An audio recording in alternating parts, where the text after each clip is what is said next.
All right, my first case today is page 79, Terrion Arnold. Afternoon, Your Honor. Justin Diaz for the state. And for the defense, please.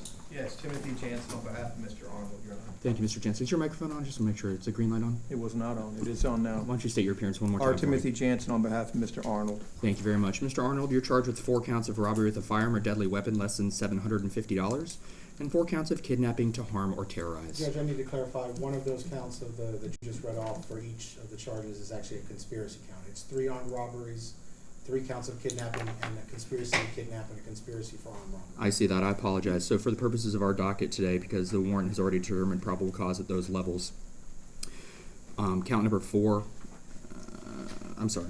number 7 will be conspiracy to commit robbery with a firearm, a felony of the 2nd degree. And count number 8, this is as in the warrant, is conspiracy to commit kidnapping to harm or terrorize, a felony 2nd. Sorry, Mr. Diaz, go ahead. Your Honor, we filed a pretrial detention motion. I know that we sort of preliminarily discussed we'd be available for Monday morning for a hearing. All right, and you only filed on the 6 PBLs, is that right? That is correct. All right. Mr. Jansen, at this stage, I'll hear any objections you have to the facial sufficiency of the motion, since probable cause has already been determined by a judge in issuing the warrant. Yes, Judge, I understand that the probable cause has already been established, and they filed their motion. We are asking, he's absolutely denying these allegations, and we're asking to have a bond hearing as soon as possible.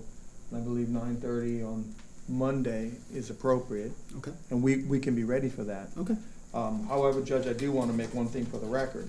In reviewing the pre-trial detention order and the charges, it appears that much, if not all, of these charges against my client rely on the testimony of 2 co-defendants who entered pleas recently. We would ask that the court have the government give us a copy of those pleas prior to the detention hearing, because we believe it may be Brady material.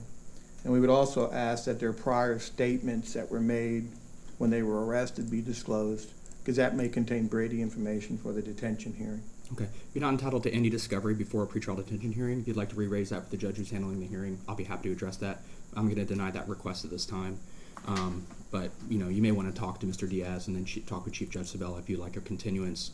You have the right to request that under Rule 3.132. I understand. I'm not sure at this point it's proper for me to order the state to do that, given the rules that are in place for a pretrial detention hearing. But I certainly appreciate that request, Mr. Jansen, and I'll deny it at this time without prejudice to re-raising that issue to the extent you feel it's necessary for preparing for the hearing, okay? Right, Judge. And our problem is if we file the motion and have a hearing on it, it'll delay our hearing. I understand that. I understand. All right. So because there's no objections to the facial sufficiency of the motion, the rule requires me to set a hearing within 5 days on the state's motion for pretrial detention.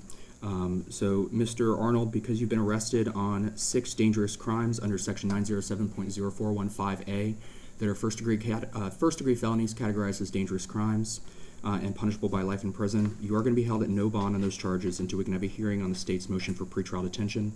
That hearing is going to be Monday, June the 29th